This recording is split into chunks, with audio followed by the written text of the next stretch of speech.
देखते हैं, जैसे हम लोग गीता को फॉलो करते हैं। अच्छा, जैसे right. हम लोग गीता को फॉलो करते हैं, तो गीता में कुछ ऐसा लिखा हुआ है कि यदि तुम्हें कोई प्रॉब्लम आता है या तुम परेशानी में हो या तुम्हें किसी भी चीज़ का ज़रूरत है, तो तुम उसके पीछे जाना छोड़ दो, तुम भगवान कृष्ण को याद करो। अच्छा। वो सुप्रीम है, वो सबका हल निकाल लेते हैं। यदि तुम भगवान को याद करोगे तो सबका हल निकाल लेते हैं। कर्म करो, हाँ। करो, फल की चिंता मत करो। यदि उस समय वो लिखा हुआ है, हाँ। लोग आज भी गीता को फॉलो करते हैं। तो अभी लोगों में अभी तो कोई कृष्ण है नहीं, या तो यदि है तो हमें दिखता नहीं है। लोग उस समय कृष्ण को देख सकते थे, गीता में जैसे देख सकते थे। आज हमें कृष्ण नहीं दिखता है। तो यदि वैसा सिचुएशन आ जाता है, चाहे वो करियर से रिलेटेड हो या तो फैमिली से रिलेटेड हो या मतलब हमारे ज़िंदगी से कोई भी चीज़ का रिलेटेड हो, तो हमें आज क्या करना चाहिए? परफेक्ट। बहुत अच्छे सवाल। मैम, आप इस बारे में क्या सोचते हैं, इनके सवाल के बारे में?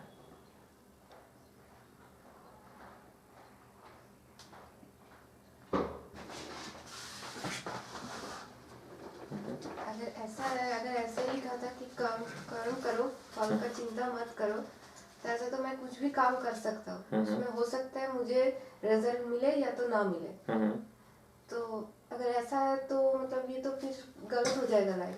देखिए, इम्पोर्टेंट चीज़ त्रिवेणी आप ये देखिए, इन्होंने ये नहीं बोला कि आपने जो कहा वो सही है। इन्होंने बोला अगर ऐसा लिखा है, तब तो एक क्वेश्चन मार्क आ जा रहा है।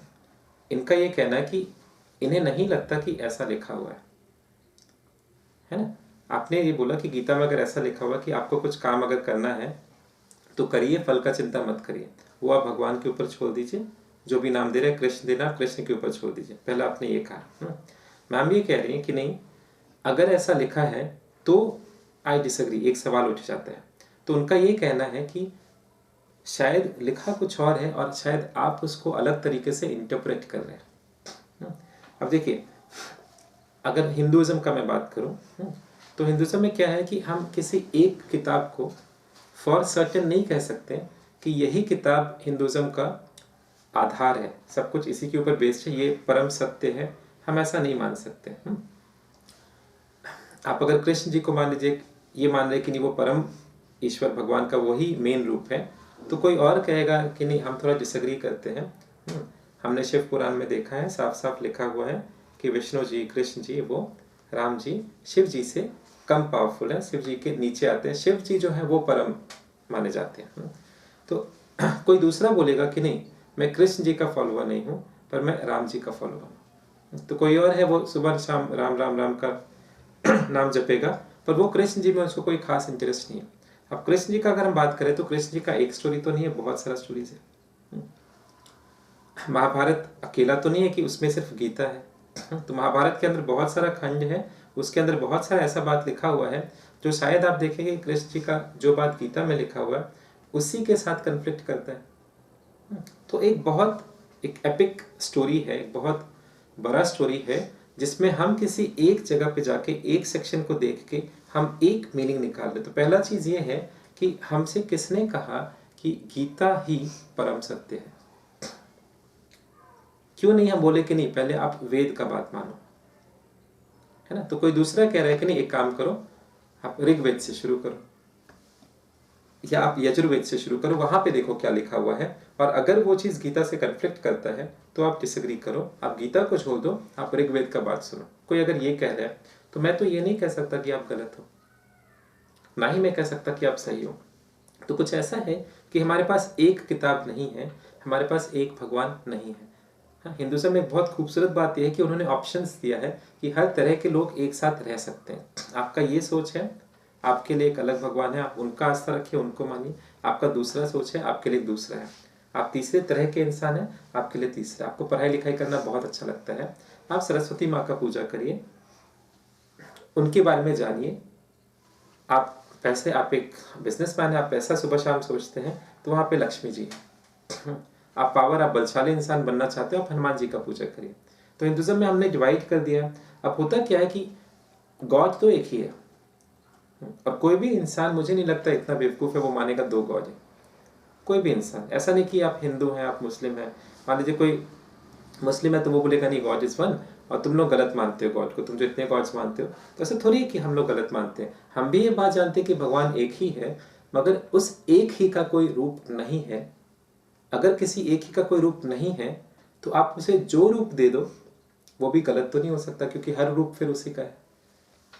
मान लीजिए कोई एक ऐसा चीज है जिसका कोई नाम नहीं है, ठीक है। मान लीजिए हम अनजाने में किसी आदमी से मिले, रास्ते पे हम जा रहे थे, किसी आदमी से मिले और कुछ बहुत खूबसूरत चीज हुआ। मैं आपको वो स्टोरी आपके साथ शेयर करूँ। पता है, एक आदमी मिला था, तो हम क्या करेंगे, स्टोरी को थोड़ा अच्छे से एक्सप्लेन करने के लिए मैं बोलूँगा कि मान लीजिए उसका नाम जॉन था, है ना, मान लीजिए उसका नाम राम था, मान लीजिए उसका नाम राहुल था। तो अब मैंने नाम अगर ऐसा कहा कि नहीं उसका नाम राहुल था, उसको नाम दे दिया राहुल, तो मैं गलत भी तो नहीं, क्योंकि उसका कोई नाम भी नहीं है। एक छोटा बच्चा मान लीजिए आपके घर के बाहर कोई छोड़ के चला जाता है, छोटा सा बच्चा है, तो आप क्या करते हो, उसे एक नाम दे देते हो। आपको नहीं पता बच्चे का क्या नाम है, तो आपने उसे कोई भी नाम दे दिया। तो क्या आपने कोई नाम दिया तो आपने गलत किया?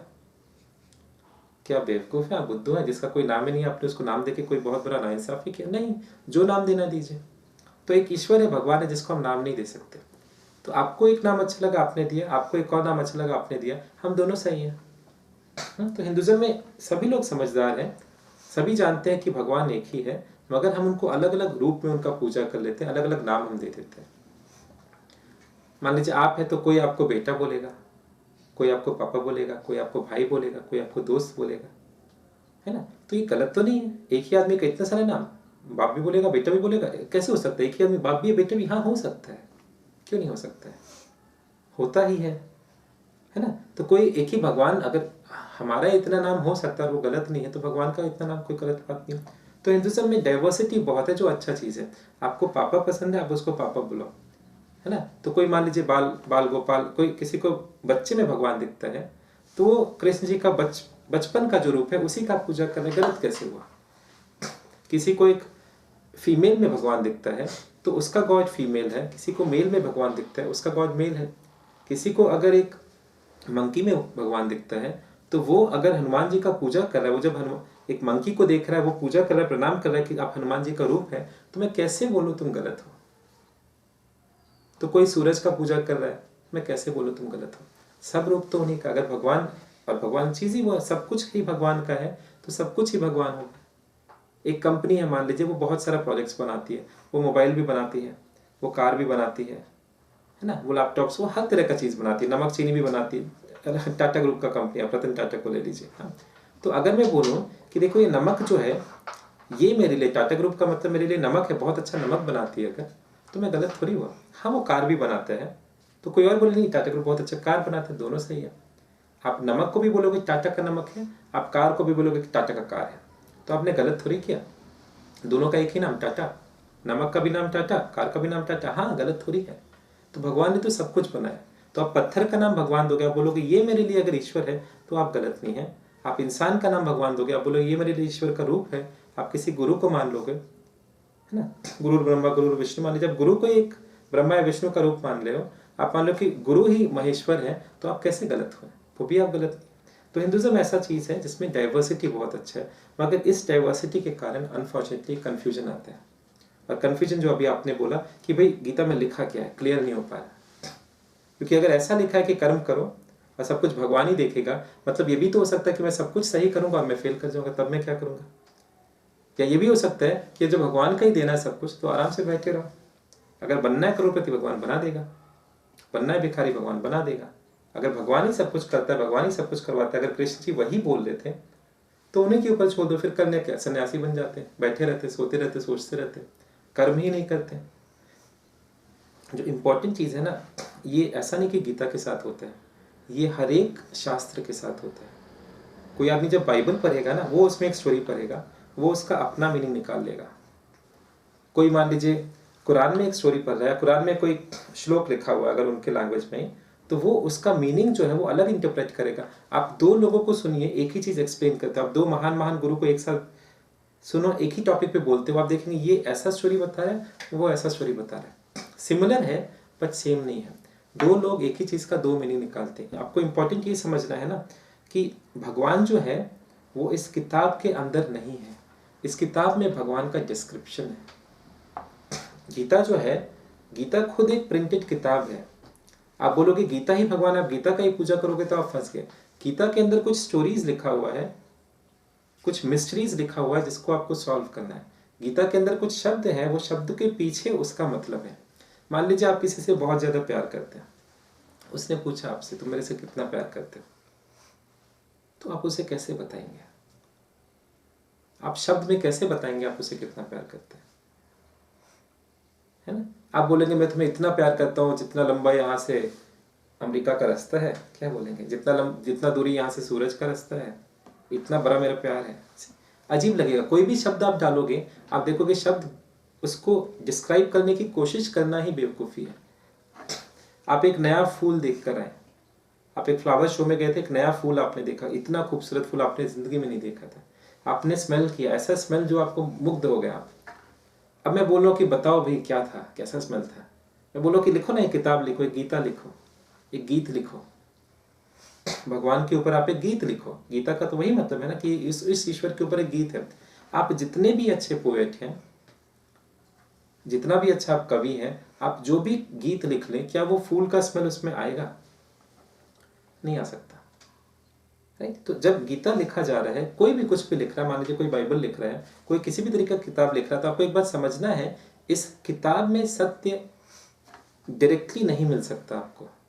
ये किताब जो है ये एक सीढ़ी है, इसके ऊपर या इसको यूज करके आप वहां तक पहुंच सकते हैं, पर ये किताब एक डेस्टिनेशन नहीं, एक रूट है, एक रास्ता है। ये आपको ले जाने में मदद करेगा, पर ये खुद वो जगह नहीं जहां आपको पहुंचना है। जब आप वहां पे पहुंचेंगे तभी आप जान पाएंगे, और कोई तरीका नहीं है। अब होता क्या है कि ये किताब हमारे लिए एक आईने की तरफ होता है, एक मिरर की तरफ होता है। हाँ, मेरे अपनी ज़िंदगी में जो हुआ था कि मैं अपनी लाइफ में, मेरा जो आप कह सकते हो चेंज, मैं टोटली मोरलेस एवरेज था, नॉर्मल था, मेरा सोच, मेरा बोलने का तरीका, सभी लोग जो मुझे जानते थे। अपना तकलीफ था मेरा लाइफ में, तकलीफ तो थोड़ा ज़्यादा ही रहता है, नहीं नॉर्मल ज़िंदगी आप जानते हैं, इतना सारा टेंशन रहता है, इतना सारा प्रेशर रहता है, तो मैं बहुत परेशानी में था अपनी ज़िंदगी में, बहुत अलग अलग तरह की परेशानियाँ थी। और जैसा होता है, सुसाइडल था, मतलब इतना लाइफ नीचे गिर चुका था कि मैं सोच भी नहीं सकता था कि यार मैं ऐसे कैसे पहुंच गया। मैं एक ऑनेस्ट आदमी, मैं एक हार्ड वर्किंग आदमी, मैंने किसी के साथ बुरा नहीं किया, मैंने सबके साथ सही किया, मैं इंटेलिजेंट हूँ, आप मेरा नंबर देखिए, बहुत अच्छा नंबर आया मुझे, तो मैं सब सही कर रहा हूँ, फिर भी मैंने देखा मेरा लाइफ इतना नीचे कैसे चला गया, मैं अंदर से इतना टूट कैसे गया, मैं फ्रस्ट्रेट हो गया था, सब छोड़ देने का पूरा प्लान बन गया था।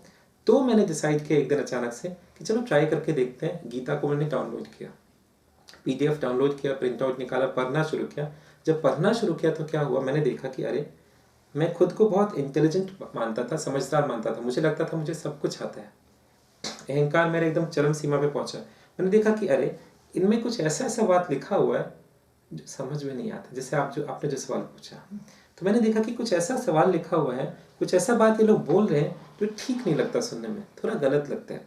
थोड़ा और डीप गया तो कुछ ऐसा सवाल उठाया हुआ है जो आज तक मैंने सोचा नहीं था। मैं ठहरा एक इंजीनियर, तो मुझे इंजीनियरिंग का आप कुछ पूछो मैं बता दूंगा, कंप्यूटर्स कुछ पूछो मैं बता दूंगा, इलेक्ट्रॉनिक्स रोबोटिक्स में बहुत शौक मैं बता दूंगा, पर मैंने ये कभी नहीं सोचा था कि मैं कौन हूँ, मैं कौन हूँ, मैं कहाँ से आया हूँ, मुझे कहाँ जाना है, जिंदगी क्या होता है, मौत क्या होता है, भगवान है तो है, कौन है, सही है तो कौन है। आप जब इन सवालों में जाओगे ना, सच क्या है, सत्य क्या है, हैप्पीनेस क्या है, कैसे पाया जा सकता है, मैंने ये सब कभी सोचा नहीं था। तो जब गीता खोल के देखा तो कृष्ण ऐसा सवाल पूछ रहे हैं अर्जुन से कि मैं क्यों कर रहा हूँ ये चीज़, मैं हूँ बहुत बड़ा टॉपर हूँ, मेरे से अच्छा तीरंदाज आपको मिलेगा नहीं, हाँ मैं बहुत बड़े राजा महाराजा का बेटा हूँ, मेरे पास एक रीजन है, और हाँ मैं जीत जाऊंगा, मुझे डर नहीं लगता किसी से। पर कृष्ण देख रहा है कि क्यों मारो इन लोगों को, क्या फायदा, what is the whole life. आप एक जिंदगी जी रहे हैं, आप एक कंपनी में जा रहे हैं, जॉब कर रहे हैं, या आप अपना कंपनी चला रहे हैं, सुबह शाम आप मेहनत कर रहे हैं, पैसे कमा रहे हैं, कुछ पैसे बचा रहे हैं, कुछ आप कपड़े खरीद रहे हैं, कुछ ये कर रहे हैं, वो कर रहे हैं, कुछ बच्चों को दे रहे हैं, कुछ बीवी को दे रहे हैं, कुछ फैमिली पेरेंट्स के लिए कर रहे हैं। तो अचानक से आप अगर शांत होकर बैठ जाए कि मैं सुबह से दौड़ता रहता हूँ, क्यों, तो आपको थोड़ा अजीब लगेगा, इतना सवाल आएगा। लोग ये कर नहीं पाते, लोग जब करने जाते हैं, शांत होते हैं, तो दिमाग में इतना टेंशन आ जाता है कि वो रोने लगेंगे, इसलिए वो क्या करें, कोई टीवी देखना शुरू करे, कोई पेपर पढ़ना, कोई स्पोर्ट्स मैच, कोई पिक्चर देखना, कोई फेसबुक देख, कुछ भी करेगा ताकि इस डर से बच जाए कि भाई मैं कौन हूँ, मैं कहाँ से आऊँ, मैं कर क्या रहा हूँ। कल को अगर मेरा डेथ हो गया तो अचानक से कोई आमने सामने कोई आदमी मर जाता है, फिर एक धक्का लगता है, फिर डर आता है, फिर अंदर झांकते हैं, फिर डर लगता है, फिर कोई बहाना ढूंढ के वापस आ जाता है, अपने बिजी रहना चाहते हैं, क्योंकि बिजी अगर नहीं रहना तो अपने दिमाग के साथ रहना पड़ेगा। तो सवाल उठना शुरू हुआ दिमाग में, वही सवाल जो अर्जुन पूछ रहा है कि आखिर इन सब का फायदा क्या, ऑब्जेक्टिव क्या, रीजन क्या, करूं तो करूं क्या, मार भी दिया, मिल भी गया, मुझे मिल भी गया, साम्राज्य मुझे मिल भी गया, तो फिर फायदा क्या है। तो ये जब सवाल उसने उठाना शुरू किया तब प्रश्न, और ये सवाल बहुत डीप है। गीता तभी आप पढ़िए जब आप गीता कैसे सिचुएशन में, आप लाइफ में कैसे सिचुएशन में आए हैं जब जीने मरने का बात आ गया। तब तक उसके पहले आप गीता पढ़ोगे तो आपको थोड़ा बकवास लगेगा, आपको थोड़ा मजाक लगेगा, राइट। तो गीता जो है उसमें ही ऐसी ऐसी बातें लिखी हुई हैं जो एक आदमी पूरा समझने जाए पूरा समझ नहीं पाएगा। तो आदमी क्या करेगा, जब मुश्किल आएगा मेरे अंदर तो मैं गीता खोलूंगा, एक चीज़ है जो मैंने पहले से डिसाइड किया हो कि ये सही है गलत है, मैं देखूंगा वैसा कुछ लिखा हुआ गीता में, बस उसे पकड़ के बैठ जाऊंगा, यही तो मुझे चाहिए था। तो हम सभी लोग क्या करते हैं ना, जितना ये बुक्स हैं, बहुत सारे बुक्स हैं, बहुत कीमती बुक्स हैं, बहुत अच्छे बुक्स हैं, बुक्स में कोई शक नहीं, सही चीज़ लिखा हुआ, मगर हम पूरा सही को नहीं समझते। पूरा सही क्या होता है, मान लीजिए एक बहुत खूबसूरत एक फूल ही है मेरे हाथ में, बहुत अच्छा स्मेल उसका आ रहा है, तो पूरा खूबसूरती क्या है कि ये जो फूल है ये तभी बन सकता था अगर वो जड़ होता, और जड़ बहुत बदसूरत होता है ना। जड़ अगर खूबसूरत होता तो फूल फिर बन नहीं पाता आज। तो जड़ बदसूरत है, जड़ गहराई तक गया हुआ, जड़ अंधेरे में रहता है, तब जाके फूल जो है ये हवा में खूबसूरती और स्मेल अच्छा, तो जड़ के बिना फूल नहीं, फूल के बिना जड़ नहीं। तो सत्य अगर आप पूछ रहे हो कि सत्य क्या है, तो सत्य में फूल भी है, सत्य में जड़ भी है। सच्चाई अगर आप समझने जाओ क्या है, तो हर चीज का दो, अगर जड़ नहीं हो सकता तो आप कैसे फूल बनाओगे। आप कोई पिक्चर देख रहे हैं, कोई मूवी देख रहे हैं, अगर विलन नहीं है तो कैसे आप मूवी में हीरो बनाओगे। हर मूवी में आप देखिए जितना बड़ा विलन होगा उतना बड़ा तो हीरो बनेगा। अगर कोई विलन ही नहीं, हीरो ने हीरोइन को देखा, प्यार हो गया, दोनों एक दूसरे का साथ सोचा, दोनों का फैमिली ने शादी कराई तुरंत, तो क्या क्या पिक्चर बनेगा, 2 मिनट में पिक्चर खत्म। कोई देखने आएगा ये पिक्चर? लोग बोलेंगे ऐसा पिक्चर देखना नहीं, हमें रियल लाइफ थोड़ा ढंग का पिक्चर दिखाओ, वी कैन नॉट कोरिलेट। तो जितना आप दिखाओगे कि हीरो को जितना बड़ा तकलीफ आ रहा है, जितना मुश्किल से उसको सॉल्व कर पा रहा है, वो आदमी उतना हीरो बन जाएगा। अगर डार्कनेस नहीं होता तो लाइट का कोई कीमत नहीं होता, है ना। डार्कनेस का तभी, या लाइट का तभी तक कीमत है जब तक डार्कनेस है। अगर दुनिया भर में कोई आदमी बुरा नहीं होता, ईविल नहीं होता, अगर दुनिया भर में राक्षस नहीं होते तो देवता का किसी को जरूरत पड़ता। अगर बुरे लोग नहीं होते तो जरूरत पड़ता आपको कभी किताब खोलने का, किताब लिखने का, कभी दिखाई नहीं देता आपको। अगर सभी लोग, मान लीजिए अगर सभी लोग करोड़पति होते तो अरबपति अमीर माने जाते, करोड़पति आप बोलते मिडिल क्लास होता है जो करोड़ में कमाता है ना। क्यों? बिकॉज अगर हर कोई करोड़पति बन जाए तो फर्क क्या पड़ता है, तो सब वहीं पहुंच गए जहां पहले थे। मान लीजिए मुझे कुछ लिखना है, मुझे एक पेपर पे लिखना है और पेपर का कलर है वाइट, मैं ब्लैक पेन से लिख रहा हूँ, ठीक है। अगर मैं एक वाइट पेपर के ऊपर एक वाइट पेन से लिखूं तो क्या दिखाई देगा, है ना। तो there has to be contrast, तभी कोई मीनिंग है। अगर हमारा जिंदगी, मान लीजिए आप कोई टीवी सीरियल ही देख रहे हैं, तो आप कभी देख रहे हैं झगड़ा हो रहा है, फिर कभी प्यार हो रहा है, फिर झगड़ा हो रहा है, फिर कभी प्यार हो रहा है। अगर झगड़ा खत्म हो जाए तो फिर प्यार का कोई मतलब नहीं है, हमारी जिंदगी बोरिंग हो जाएगा, है ना। हम खाने में नमक डालते हैं, नमक आप डायरेक्ट टेस्ट करके देखो बिल्कुल अच्छा नहीं, पर थोड़ा सा नमक हमने डाल दिया और कभी थोड़ा सा चीनी हमने डाल दिया, तो कभी मीठा खा रहे हैं तो कभी नमकीन खा रहे हैं, तो हम खुश हैं। तो डाइवर्सिटी हमें चाहिए और डाइवर्सिटी ही जिंदगी है। अगर आप जन्म ले रहे हैं तो जन्म का तभी तक मतलब है जब तक मृत्यु हो सकता है। अगर आप मर नहीं सकते तो जन्म होने का कोई मतलब ही नहीं, जन्म होगा ही नहीं, जन्म ही खत्म हो जाएगा। अच्छा आदमी नहीं हो सकता तो बुरा नहीं हो सकता, अगर बुरा नहीं हो सकता तो अच्छा आदमी कैसे मिलेगा आपको, है ना। सच तभी हो सकता है जब तक झूठ है। अगर झूठ नहीं है दुनिया में तो सच कैसे होगा, है ना। तो आप जब गीता भी देख रहे हो ना, तो गीता में सच लिखा होगा। सच का मतलब है उसमें दोनों लिखा होगा, उसमें फूल भी लिखा होगा और उसमें जड़ भी लिखा होगा, उसमें जिंदगी भी लिखा होगा, मौत भी लिखा होगा। और यही सत्य है, बिकॉज एवरीथिंग, ये पूरा दुनिया सच है ना। हर चीज़ के बारे में हमें पता है कि अगर मान लीजिए ग्रेविटी है तो हमें आज साइंटिस्ट बताते हैं कि एंटी ग्रेविटी है। हमें पता है कि मैटर है तो आज साइंटिस्ट बताते हैं कि आज एंटी मैटर है ना। तो आज हम जितना रिसर्च करें हम देख रहे हैं कि हर चीज़ का एक काट है, हर चीज़ का एक ऑपोजिट है। जो भी चीज़, अगर आप एक मैन है तो यू हैव अ वुमन, है, अगर आप अलाइव है तो यू हैव डेथ, हर चीज़ का आप एक कार्ड देखेंगे, नहीं तो उसका कोई मीनिंग नहीं होता। कंट्रास्ट के बिना वो चीज़ को आप जज ही नहीं कर पाएंगे, आप डिटेक्ट ही नहीं कर पाएंगे। आपको कुछ देखना है, आपका आँख भी तभी देख सकता है अगर कंट्रास्ट है। अगर सब कुछ एक प्लेन ग्रे कलर का हो जाए, सब कुछ प्लेन वाइट या सब कुछ ब्लैक हो जाए, आपको दिखेगा नहीं। मान लीजिए इस रूम में अचानक से पावर ऑफ हो जाए तो सब कुछ ब्लैक हो जाएगा, तो ना तो आपको टेबल दिखेगा, ना तो चेयर दिखेगा, ना तो कुछ नहीं दिखेगा, आपको बस एक चीज़ दिखेगा, दैट इज ब्लैक। क्यों? Because everything is the same. अगर सब एक जैसा हो जाए तो आपको कुछ नहीं दिखेगा, कंप्लीट ब्लैंक हो जाएगा। नहीं, तो ज़रूरी है कि कुछ थोड़ा गोरा हो, कुछ थोड़ा काला हो, ज़रूरी है कि कुछ थोड़ा ऊंचा हो, कुछ थोड़ा नीचा हो, ज़रूरी है कि हर चीज़ का दो साइड हो। तो अगर गॉड है तो गॉड तभी हो सकता है अगर ईवल है। अगर हेवन होगा तो हेवन होने का तभी चांसेस है अगर हेल है। अगर हेल नहीं हो सकता तो हेवन का कोई मतलब नहीं बनता। Everything as a contrast. तो दोनों चीज़ लिखा रहेगा। अगर एक बाइबल में हेवन लिखा है तो हेल भी लिखा रहेगा। अब ये है ना कि अगर हमारे दिमाग के अंदर अभी हेवन घुसा हुआ है, या हमारे दिमाग के अंदर हेवन का एक वांट है, एक वासना है, हम चाहते हैं हेवन तक जाना, तो हम गीता में हेवन को ही देख लेंगे, हम बाइबल में हेवन को ही देख लेंगे। अगर हमें हेल में इंटरेस्ट नहीं तो हमें हेल दिखाई नहीं देगा। हमारा दिमाग जो है कुछ ऐसे काम करता है, साइंटिस्ट लोगों ने ऐसा देखा है कि हमारा दिमाग बहुत कंटिन्यूस फिल्टरिंग करता है। जिस चीज़ में हमारा इंटरेस्ट है वो चीज़ हमें दिखाई देगा, जिस चीज़ में इंटरेस्ट नहीं है वो चीज़ हमें दिखाई नहीं देगा। आप छोटे से एग्जाम्पल ले लीजिए। मान लीजिए आप किसी मेले में जा रहे हैं, आप देखा मेले में बहुत सारे लोग हैं, अचानक से आप देखें अरे ये देखो सेम टी शर्ट पहना जो मैंने खरीदा था, है ना। इतने लोगों का टी शर्ट आपने देखा, आपको ख्याल नहीं आया, पर एक टी शर्ट जो आपको इंटरेस्ट था जिसमें, जैसे ही आपको वो टी शर्ट दिखा पहचान लिया आपने उसे। क्यों पहचान लिया? बिकॉज इस चीज़ में आपका थोड़ा इंटरेस्ट था, इस चीज़ में थोड़ा आपका लगाव था, इस चीज़ में थोड़ा आपका दिल था, है ना। आप एक कार खरीदेंगे, अचानक से आपको लगेगा कि अरे हर जगह तो यही कार है।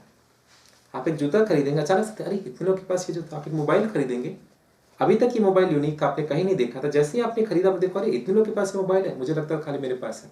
क्या हो रहा है कि आपका दिमाग जो है वो एक्टिवेट हो गया है, अब उन चीज़ों को पहचानने लगा। तो हमारे दिमाग के पास कंटिन्यूस इन्फॉर्मेशन आता रहता है सुबह शाम।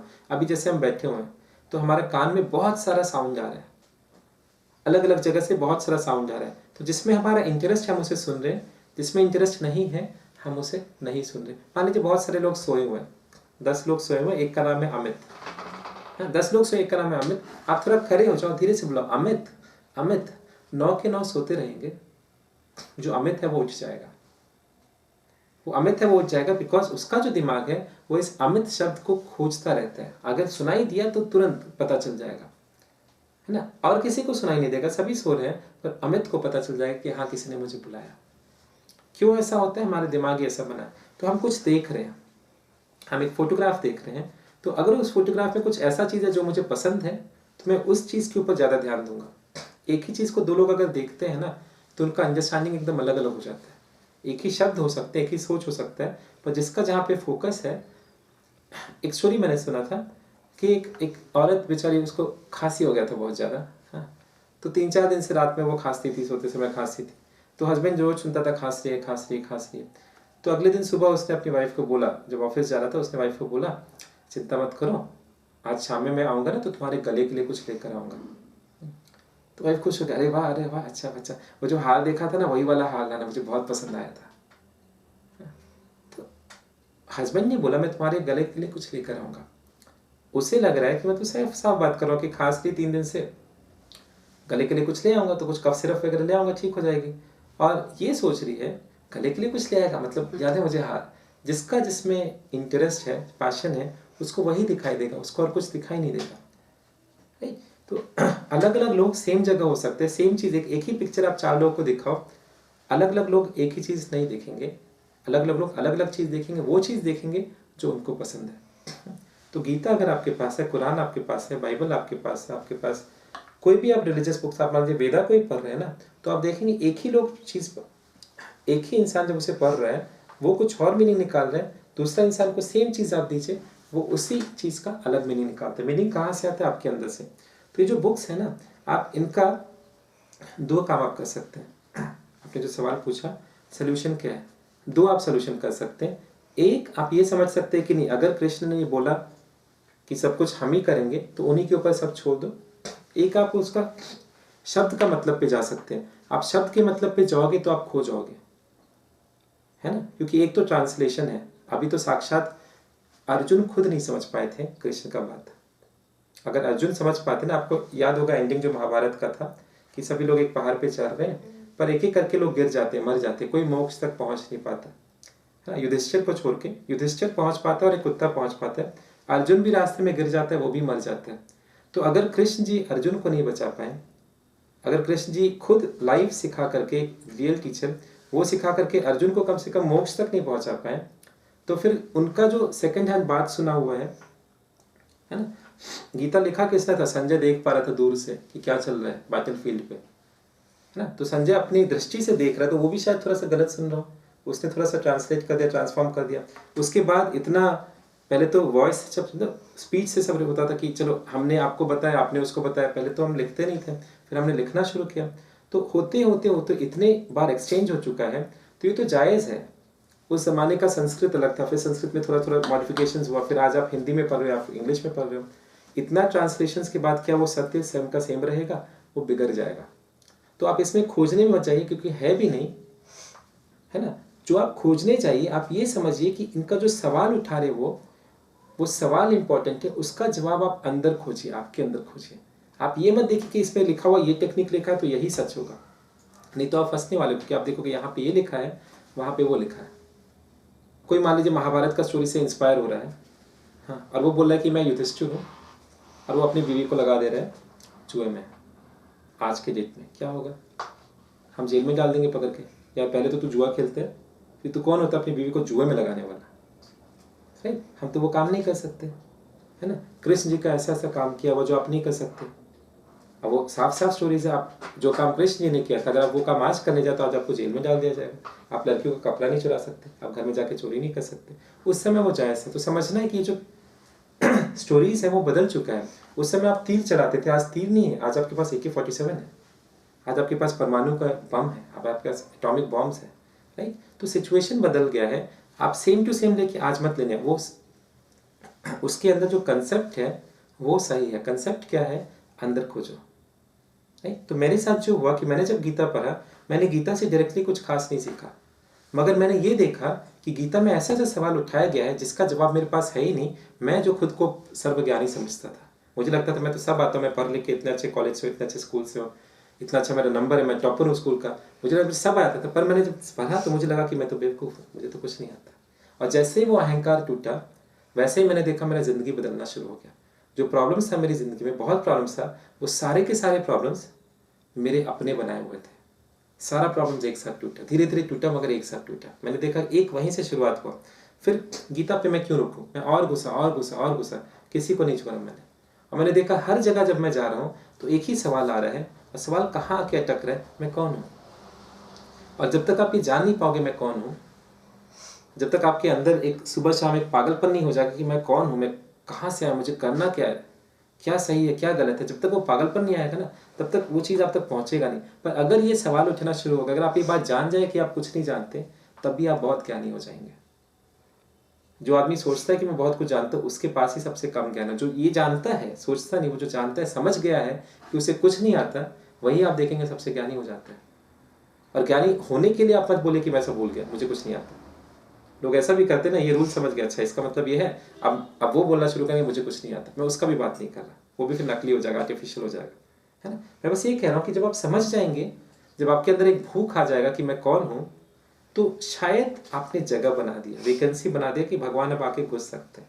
आपने क्वेश्चन मार्क उठा दिया कि मैं कौन हूँ, मतलब मैं जो अभी खुद को मानता हूँ मैं एक्सेप्ट नहीं कर रहा, मैं उससे खुश नहीं हूँ, मैं उसे मिटा देना चाहता हूँ। तो आप जब खाली जगह बना दोगे ना, दुनिया में एक ऐसा सिस्टम है, पता नहीं कैसे, हमने बहुत टेक्नोलॉजी में हम बहुत आगे बढ़ चुके, पर एक चीज़ हम आज तक नहीं बना पाए, ना ही हम कभी बना पाएंगे, और वो है pure vacuum. It's not possible, है ना। स्पेस में भी जहाँ पे एयर नहीं होता, स्पेस में भी आप देखोगे, क्वांटम फिजिक्स ऐसा कहता है कि स्पेस का 1 सेंटीमीटर क्यूब को अगर ले लें, तो उस 1 सेंटीमीटर क्यूब में इतना क्वांटम एनर्जी है कि उस क्वांटम एनर्जी से हम ये पूरा यूनिवर्स को रिक्रिएट कर सकते हैं। How? Nobody knows, but it's not possible to create a quantum true vacuum, it's not possible to create. और कोई साइंटिस्ट अब कोशिश भी नहीं करता, हम समझ चुके हैं ये बनाना पॉसिबल नहीं है। कोई भी चीज़ कहीं भी अगर दुनिया में खाली जगह होता है, ईश्वर भगवान आके उसको भर ही देता है। हमने जितना भी बड़ा हबल टेलीस्कोप, उसका भी नेक्स्ट वर्जन जो भी हम कर देते हैं, हम जितना दूर अंतरिक्ष में देखते हैं, हम देखते हैं कहीं पे खाली जगह नहीं है। हर जगह कहीं कोई स्टार है, कहीं कोई गैलेक्सी, कुछ ना कुछ है हर जगह, कहीं पे खाली है ही नहीं। ये जो हवा हमें लग रहा है खाली है, आज तो हम जानते हैं कि हवा खाली, there is nothing which is empty. जहाँ तक हमारा नज़र गया है, हमें यही पता चला है कि हर बार हम रॉन्ग हुए, कोई खाली जगह नहीं है। कोई भी जगह अगर खाली होता है, वो जगह अपने आप भर जाता है विश्वास से। एक अजीब सा चीज़ हुआ था मेरे ऑफिस में। हम एक नए ऑफिस में शिफ्ट किया था हमने, और पुराने ऑफिस में मेरे पास एक प्लांट था प्लास्टिक का, एक झाड़ी था, झाड़ी जैसा बना हुआ था प्लांट था, प्लास्टिक का नकली प्लांट था, और हमने उसको एक फ्लावर के पॉट में डाला हुआ था। फ्लावर पॉट में बालू था, सांझ था, उसमें वो नकली प्लास्टिक का प्लांट लगा हुआ था। थोड़ा पुराना हो गया था प्लांट। हम नए ऑफिस में आए तो हमने प्लांट को बाहर रख दिया कि चलो फेंक देंगे, इसे ज़रूरत नहीं है, मगर वो प्लांट देखने में एकदम असली लगता है। तो क्या हुआ, एक मासी हमारे पास काम करती थी, उसे ये पता नहीं था कि ये प्लांट नकली है।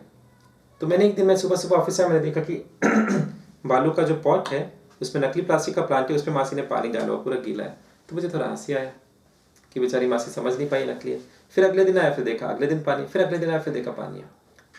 फिर भूल गया, कोई 15-20 दिन हुआ होगा, मैंने अचानक से देखा कि जो बालू था, एक तो पानी डालने के कारण उस पर यहाँ वहाँ से डस्ट आके थोड़ा सा मिट्टी बैठ गया। मैंने देखा एक छोटा सा पौधा निकल के आ रहा है, छोटा सा एक पौधा।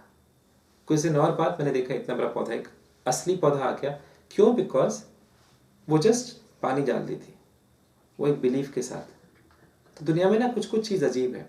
एक चीज़ अजीब है कि कहीं भी खाली जगह आपको नहीं मिलेगा। अगर आप खाली जगह बनाओगे तो ऑटोमेटिकली वो भर जाएगा।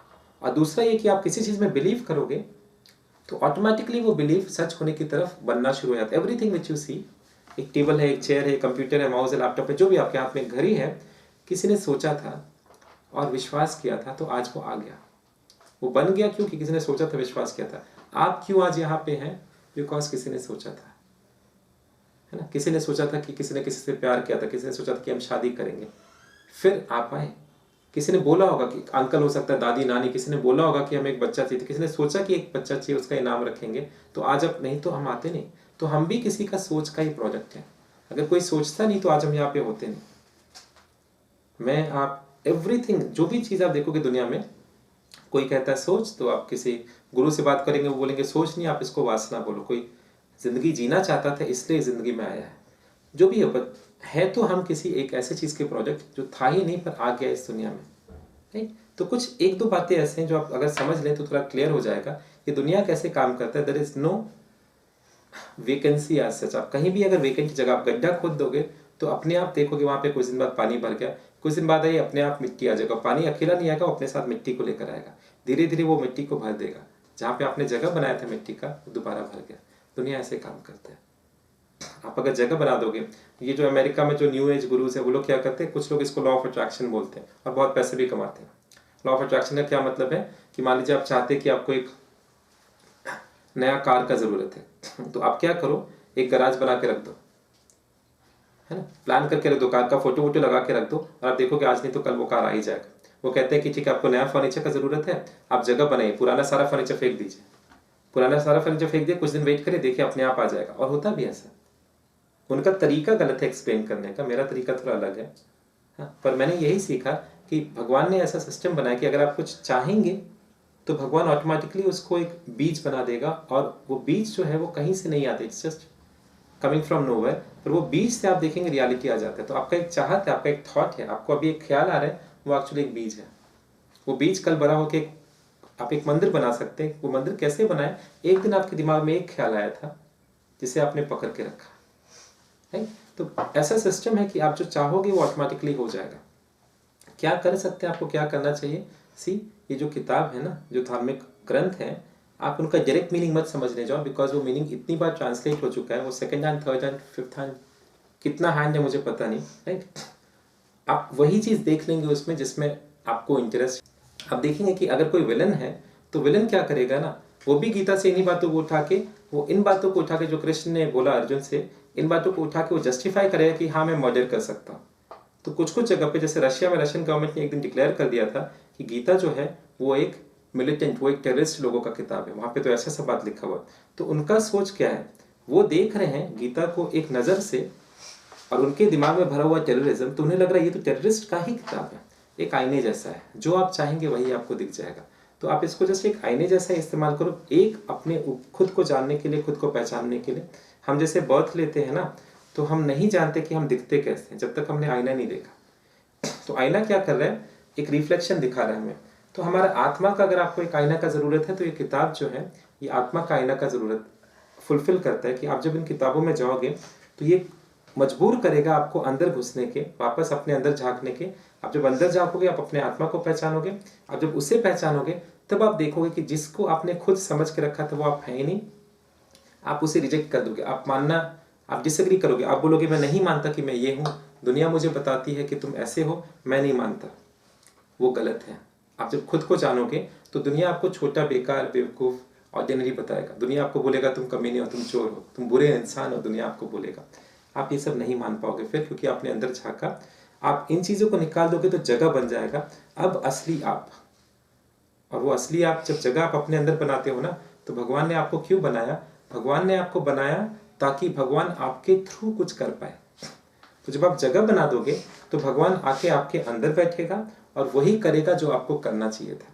हमें जो हम कहते हैं ना, हिंदुज़म में तो कहते हैं कि हमें बहुत सारा लाइफ मिलता है, फिर जाके एक मौका मिलता है इंसान बनने का, ताकि हम समाधि, मोक्ष, हम पहुंच पाए अपना लाइफ का गोल तक, निर्वाण हमें मिल पाए। तो हम ये क्या, आज आप जो यहाँ तक पहुंचे हैं ना, आज आप जो इंसान बने हैं, तो हो सकता है कि पिछले जन्म में आप कुछ और थे, कुत्ता थे, बिल्ली थे, कॉकरोच थे, चींटी थे, आई डोंट नो। पर ये मुझे पता है कि कल मैं मरूंगा तो मेरे शरीर से बहुत सारा फ्लाइज बनेगा, ये साइंस को पता है। तो कल मैं मरूंगा तो मैं मक्खी बन के पूरा दुनिया में फैल जाऊंगा। मेरा शरीर का मॉलिक्यूल्स जो है ये तो पक्का है।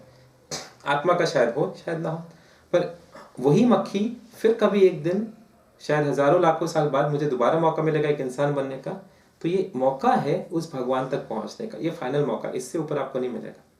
आप अगर एक इंसान बन चुके हैं तो यही मौका है वो काम करने का जो भगवान करता है। कुत्ता बिल्ली ऐसा सोच भी नहीं सकता।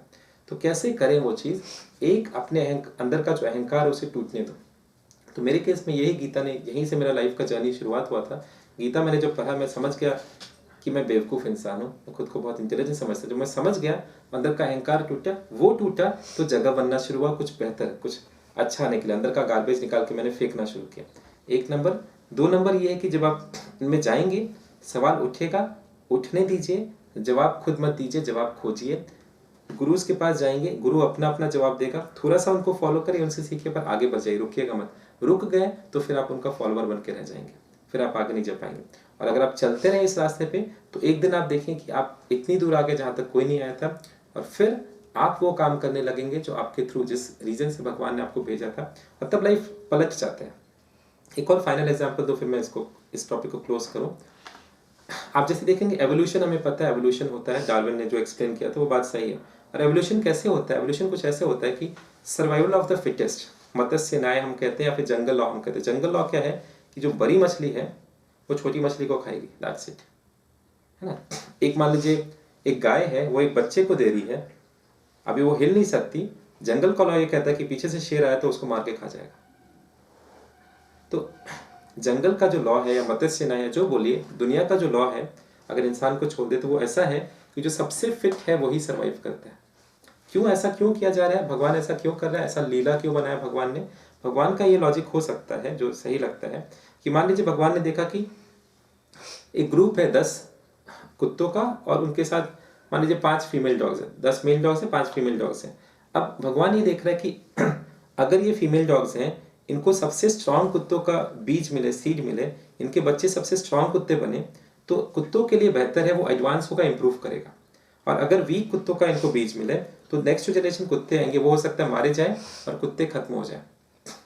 तो डॉग्स क्या करेगा, मीटिंग सीजन पे आप देखेंगे फीमेल डॉग उसी डॉग को प्रेफर करेगी जो सबसे फिजिकली स्ट्रांग है, इंटेलिजेंट एक्सेट्रा।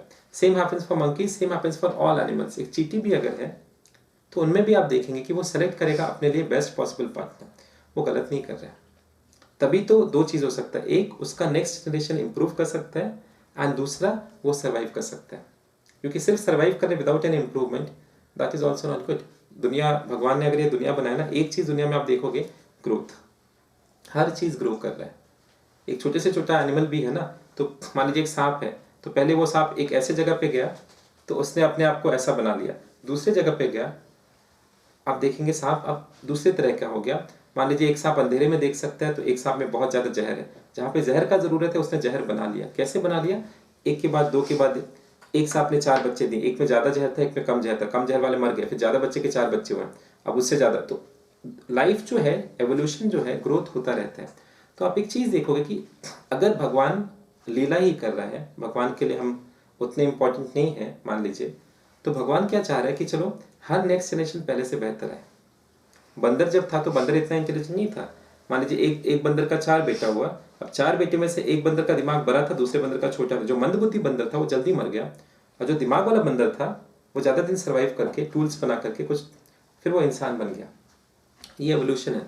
तो लाइफ क्या करेगा ना, आज हम लोग अगर हैं तो लाइफ 2 काम करेगा। एक ये है कि हम सबको मारने की कोशिश करेगा ताकि हम सब में जो सबसे स्ट्रांग है वो बाहर निकल के आए।